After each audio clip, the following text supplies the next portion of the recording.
Welcome to Tuscaloosa, Alabama, Coach. I hope you're doing well. How we doing, guys? I'm doing great, man. Thank you. Well, it's the town that never stops talking college football, and I know that's something that you love, and the Right. sport gave a lot to you, and you gave a lot to the sport, and it's good to be able to feature you here in Tuscaloosa. And we literally talk Nick Saban in Alabama 4 hours a day, 5 days a week. Sure, why not? 52 weeks You out of the should. year.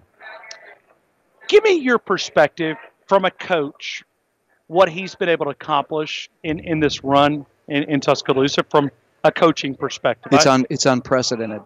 It's unprecedented. I think it's amazing when you sit there and look at Nick he's played in what 6 of the last 9 national championships.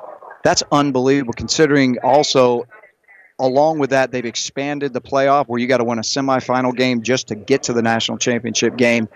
What he's accomplished there, the consistency of what he's done there is, look, he has set the bar, and there's nobody out there that's been able to do it. And the point that I made on TV the last couple of days that's amazing to me is it doesn't matter how many players he's lost. It doesn't matter how many coaches he's lost. It doesn't matter who his coordinators are. Where normally in your normal situation, all of those have an enormous effect on production the following year. If I lose both coordinators, if I lose one coordinator, if I lose 5 assistants, if I lose, 8 starters that are difference makers. And with Nick, it doesn't matter. They just end up coming back the next year and producing. And to me, this day and age where recruiting is so hard, there's so many guys that are good at it. It's really amazing what he's been able to do, to be honest with you. Yeah, it is kind of odd. It just, like last week there was Terrell Lewis went down with an injury, and Right. we automatically assume that there's another 4 or 5 star that's waiting there that will step up. And really, you miss Terrell Lewis's leadership, but when you talk about production, you may or may not miss it. We don't know, but it seems automatic the way that he replaces talent. You lose Minkah Fitzpatrick. Well, here comes another guy that may not be as good, but you may not miss a lot of production. That's right. And I think that's what makes the journey that he's had there so, basically different than everybody else. Because when you lose a major player, look at the linebacker position last year at one point when, my goodness, he's trying to develop a guy in 3 days and Dylan Moses comes in and plays his tail off. Or, Mac Wilson comes in there and ends up getting, several interceptions and game changer type plays that, no one ever really saw it coming. So there's just young guys that step up to the plate because he's recruited so well. Maybe they're not ready to play at that exact moment. But when you have to throw a guy in there because you have X amount of injuries like they did last year, guys go in there produce. So you got to give the coaches a lot of credit. You got to give the recruiting basis, as we all know, has been unbelievable. Their recruiting basis. It's really, like I said, it's kind of unprecedented. You feel like Alabama's the team to beat in the SEC? Yes, without question. How big is the gap between 1 and 2? I think it's definitely significantly shrunk because right now my number 2 is Georgia. Not that Georgia's going to just sift through their schedule and beat everybody on it and be undefeated. That's not what I'm saying. I think there's a couple of teams that could beat Georgia, provided things fall right during the game. But Georgia's their biggest challenge, as we saw in the national championship game. There's no question in my mind. So the gap there has changed between those two. I think Auburn's always a threat as long as they have a quarterback and they've got Jarrett Stidham there. And, as long as Auburn still recruits at a very high level, they're always going to have a chance to be in the conversation, as we saw last year. So, but Alabama is clearly, in my opinion, the favorite. They have a great problem at quarterback. A bunch of people would love to have that problem. I'm sure Nick will handle it the right way, him and Mike Loxley. But the reality of it is Alabama's got great players. They've got great coaching, and they've got history and standards on their side that they've set the bar. And the guys that play in the program, they know what that bar is, and anything less than that is unacceptable there. All right, so you've been a head coach, national champion winning coach. When you look at, because we look at it and we fall in love with that left-handed throw, okay?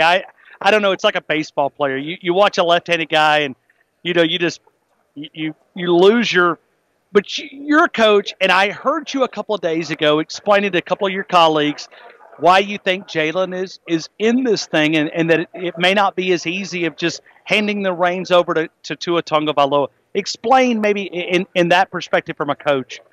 Well, it's funny because now I'm on this side, and I really try to see everything from a coach's lens versus a fan's lens. Sure. And so I try to look at all the factors because I know how these meetings go behind closed doors. I know what they sound like. I know what they look like. And I know that from a fan's perspective, it's real simple. Oh, well, this guy came in. 30 minutes later, we won the national championship, and we didn't have a chance before he got in there.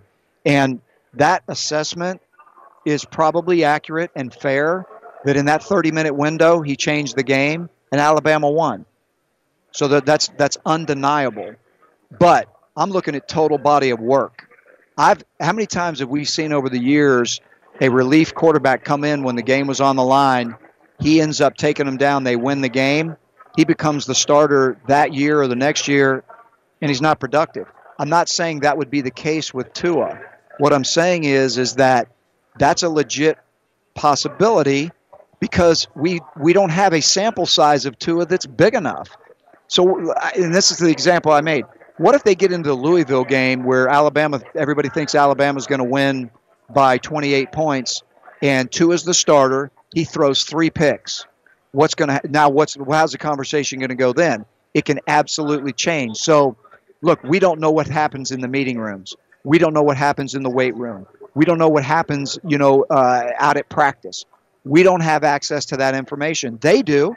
And look, maybe it's a foregone conclusion. Tua may be heads and tails better, and that's our guy. But maybe he's not. So we're making a judgment on one guy who played 30 minutes of good football and brought him back and won the ring versus another guy who's won 93% of his games. He's personally responsible, for 61 touchdowns in 2 years. 61 in 2 years. That's 30 touchdowns a year. And we're just going to say we're going to kick him to the curb right there, and he can't get it done. I just don't see that being that easy of a decision, and I think there's going to be more into it than people give it credit for. We're talking to Coach Gene Chizik right now. Let me go back to Bill Oliver here for a minute. And this is a guy we feature all the time. Love him. Okay. Love him. What did you learn from football? Oh, my goodness, man. I learned so much football from that guy. Creativity, being able to game plan, just really being on the cutting edge of new stuff. He was incredible. He was the guy of his time that I thought was the best in the business. And I got to be around him for 2 years. He taught me so much. And he was successful at every stop. When we had him at Clemson, he was unbelievable there. We probably had one of the best defenses in the country my 2 years there. He goes to Alabama, same thing. Goes to Auburn, same thing. So, Bill he's one of those innovators. He's just one of those creative guys, and the players loved him. He did a great job communicating with the players. Everybody knew he was the guru. Everybody knew he was the man. And I was just really blessed to be around him for 2 years because I just learned a ton of football from him. Well, we go back to that 92 team because Miami was in the current dynasty like Alabama That's is. Right. And Bill Oliver and Coach Stallings threw that roadblock up and said, hold on a minute. That's right. And no one was going to give Alabama a chance that game. I mean, they thought it was a foregone conclusion. It was a double-digit underdog. That's right. Miami was going to run away from it. It was over, And I think Bill Oliver had a little different idea on that one. All right. This is a weird question, and I'm gonna try to answer it in a unique way. You beat Nick Saban. Mm-hmm. What does it take to beat this guy? I mean, because we were talking about it 15 minutes ago, a generational quarterback. I mean, Cam Newton is unreal. What does it take? What does it take to beat this guy? Well, you said it first. If you don't have a quarterback, you have no chance. I can just tell you that right now, you have no chance. But it takes a team that's gritty and resilient and can really ride out the ups and downs of a game. You got to get Alabama to the fourth quarter to give yourself a shot. Mississippi State did it last year. They got Alabama to the fourth quarter. And really, Alabama, again, that doesn't mean you're going to win, but that's how you got to put yourself in a position to do it. And you got to be able to close the deal defensively. That's what you got to do.